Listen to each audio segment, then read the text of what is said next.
Close your eyes for a moment and go back, way back, when you were a little kid. Do you remember what you wanted to be when you grew up?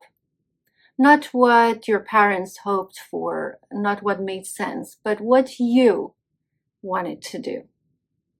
Hi, this is Lida and welcome to my channel.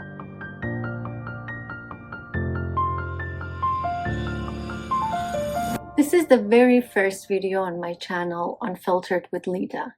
And if you've ever felt that you're living a version of the life that doesn't resonate with who you truly are, this channel is for you. Before I tell you why I created this channel, let's go back to the question that I asked at the beginning. And I'm pretty sure you will figure it out by yourself.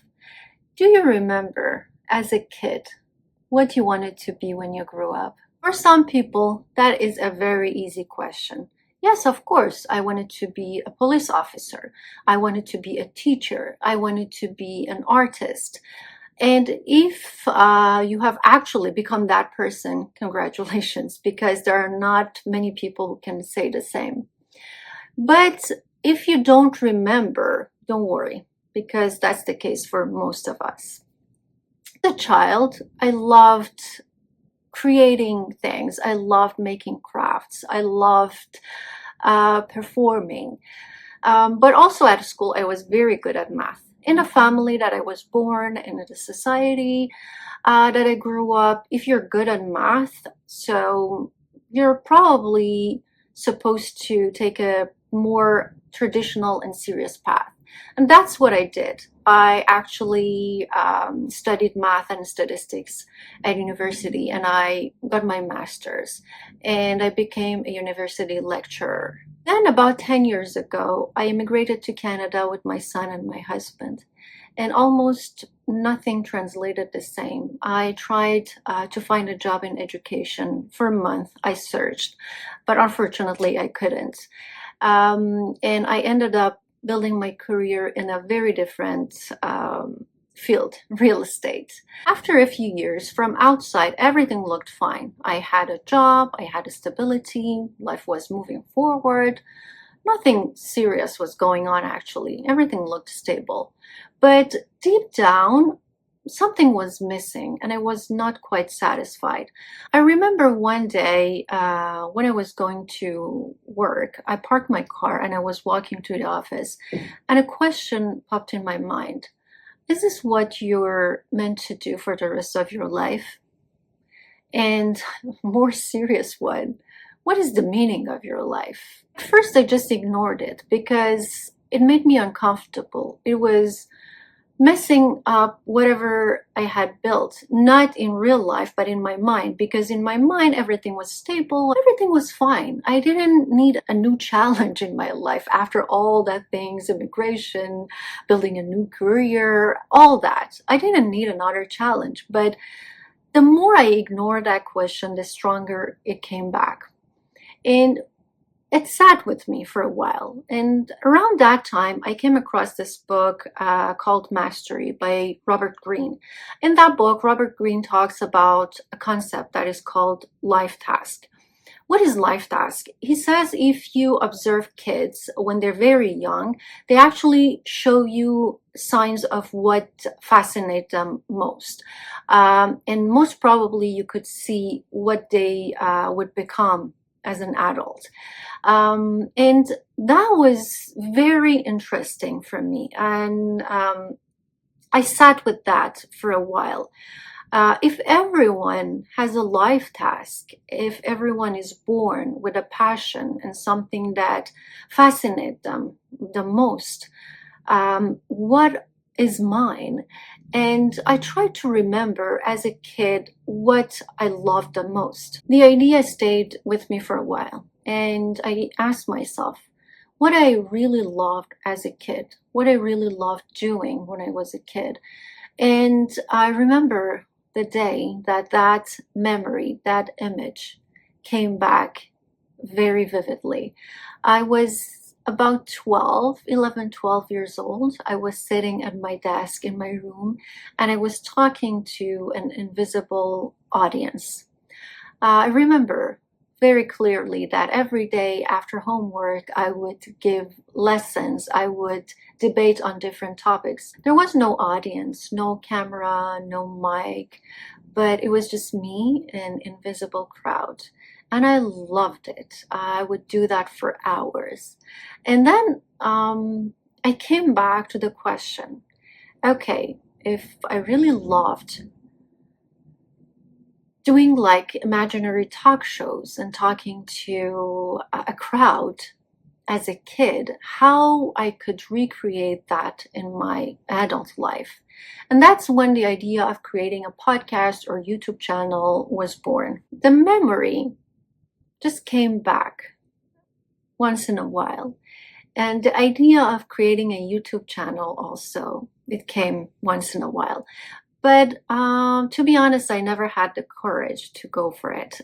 Just putting yourself out there, your video, your opinions, the way you talk, the way you sound, you're very vulnerable to judgment, to criticism, and you might actually make a fool of yourself. That was all thoughts that came into my mind until now that I actually did it, and I'm finally creating my YouTube channel.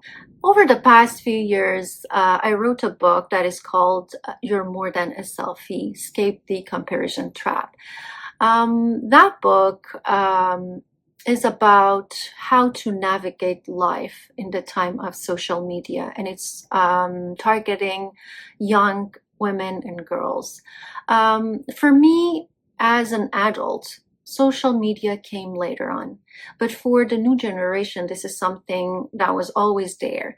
And we never taught the young generation how to use social media and how to protect themselves from impacts of social media on the self-esteem, on the identity, on the self-worth, on the self-image.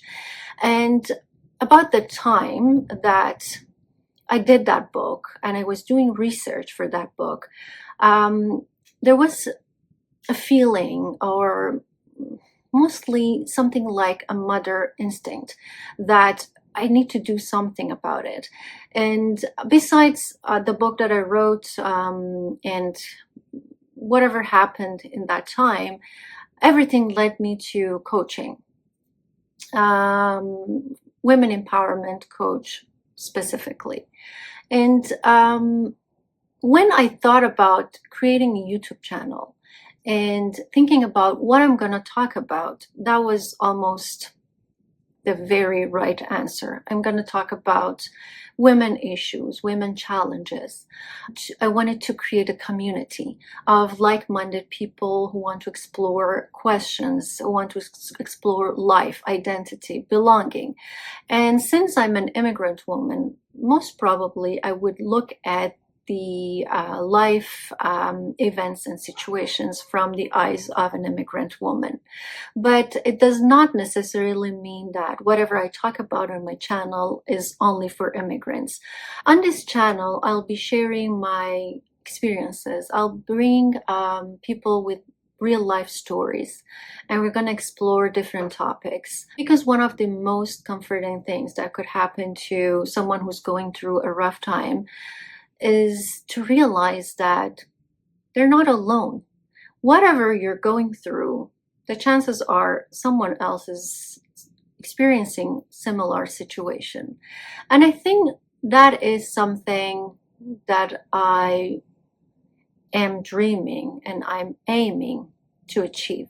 Building a community to share real life stories, real challenges, real questions that we have all the time, but we never dare, or we never have that opportunity to talk about it openly. My first series of videos is called Reinventing Home.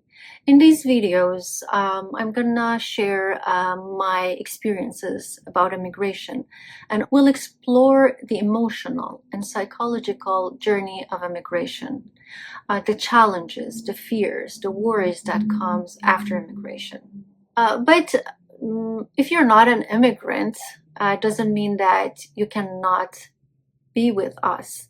I believe that any big life events like losing a dear one, burnout, becoming a mother, any kind of big event that changes the circumstances of your life, um, actually face us with similar emotions and challenges. If this is something that resonates with you, I invite you to subscribe to the channel and follow my videos. And I am somehow proud of myself to be creating this channel and actually realizing the dream of a 12-year-old Lida. But this time is different because I'm not talking to an imaginary crowd. You are real, and I love seeing you every week with me. Thank you for listening and watching, and see you next week. Bye bye.